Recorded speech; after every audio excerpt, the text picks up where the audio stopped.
Today we are going to be talking about NS design violins. We get a ton of questions about the differences between the WAV, the NXTa, and the CR. Those are the three levels of violins that they have. And there's some pretty big price differences between those. And naturally, if you're like, hey, they kind of look a lot alike to me, and one of them's twice as much and the next one's twice again, surely there are some differences there, right? And the answer is yes, absolutely there are. One of the first things that's kind of obvious, at least from a construction standpoint, is that the WAV violins are passive, no onboard preamp.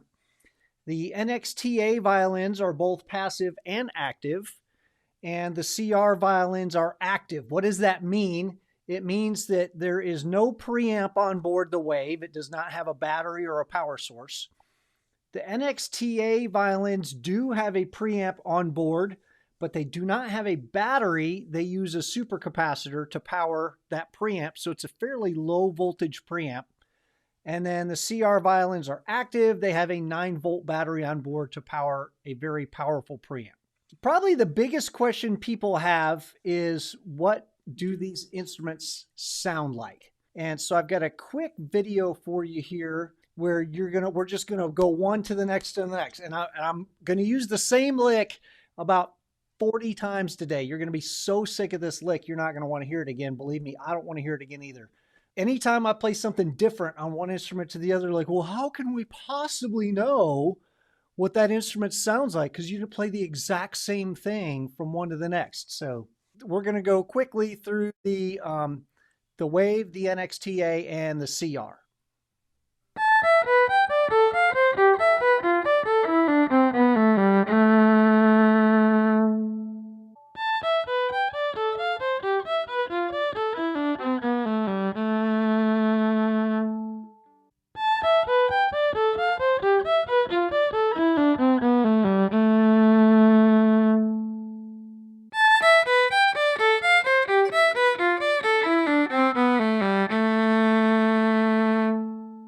One of the things I really like about the WAV violin is what the tone knob does to your sound. All those videos that we showed before, the tone knob was in the center. So now we're going to show what it sounds like with the tone knob all the way down, rolled all the way off.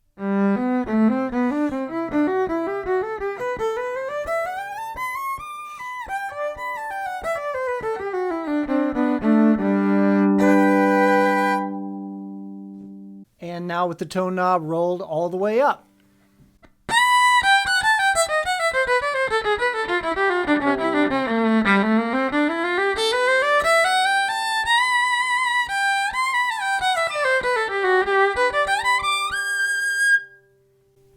And I have no idea what scale that was. If you know what scale that was, bonus points in the comments. So there is a switch on the NXTa, and we've got a Pitts mode and an Arco mode. And what is the difference there? The way Ned Steinberger explained it to me, if you look down the axis of the string, when we're bowing a string, the string is mostly moving side to side, right?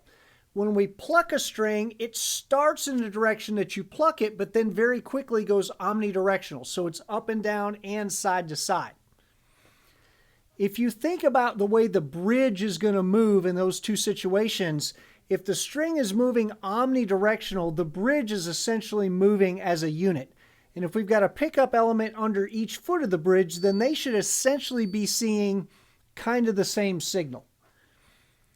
In a bowed situation where you're looking down the axis of the string, we're bowing, that string is mostly going side to side, the bridge is going to be rocking like this. And a pickup element under one side and a pickup element under the other side will actually be out of phase with each other. So if we flip the polarity on those, then it's going to give us a more full signal. And that's exactly what that switch does. So in Arco or Pitts mode, Pitts sounds pretty similar.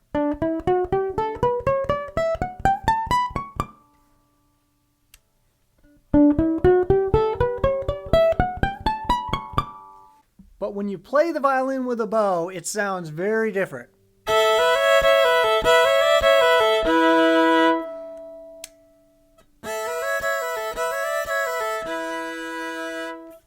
Not hard to tell which one is which. So now let's listen to the tone knob on this instrument. We're going to roll it all the way off. And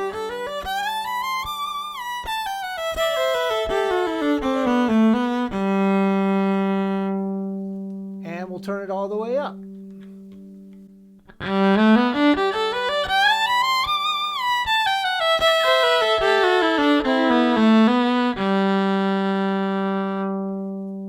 Pretty dramatic difference, and it gives you a really good ability to sculpt your tone to get kind of whatever shape you want. In the CR, we have a very similar switch that allows us to go into pits and arco mode, except there are two arco modes on this instrument. One is full range, and the other one has a high-pass filter built in. The high-pass filter's job is to filter out any of that bow thump that we get when we change directions with our bow. So we're going to listen to those now. The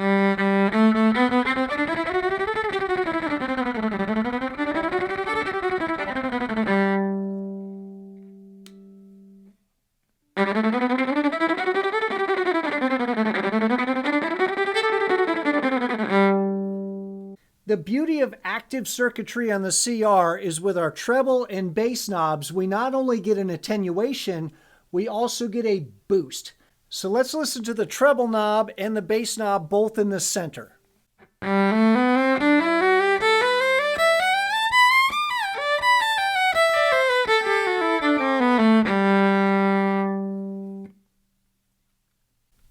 Now the treble knob all the way up.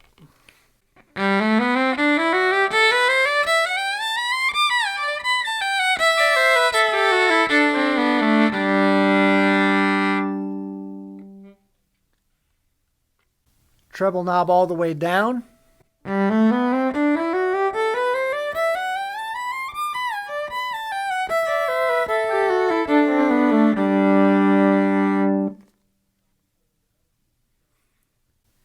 Treble in the center and bass all the way down.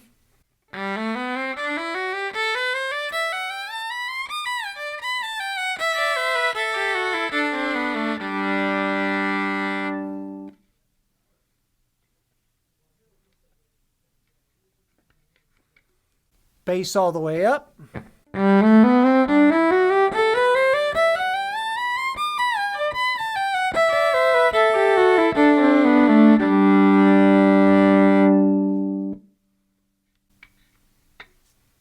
Both of them all the way up.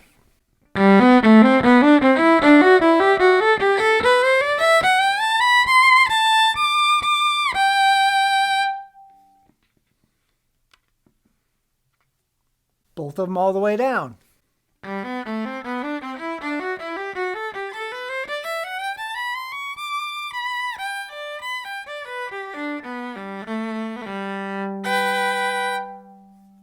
The WAV violin comes in some transparent colors and some painted colors. The NXTa comes in sunburst and black. And the CR generally comes in just this color, but occasionally they'll do a special run of some other colors. The WAV violin is always going to be passive.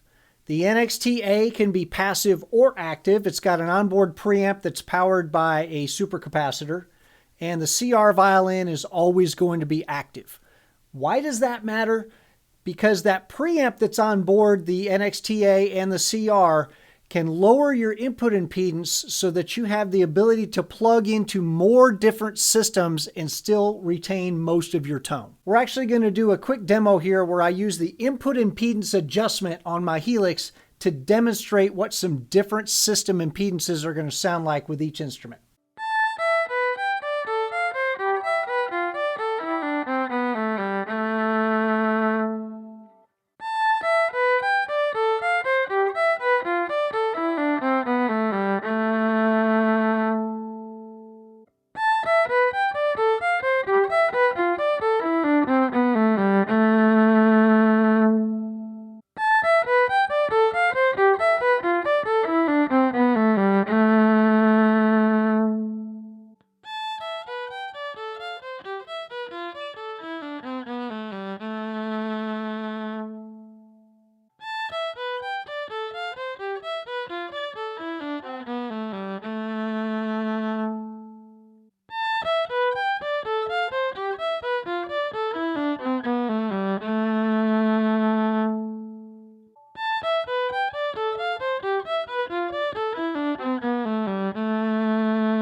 hope that was helpful for you if you were kind of thinking about the differences between the Wave and the CR and the NXT. There are definitely some differences, and I think yeah, all that. So, all right, I will see you guys again next week.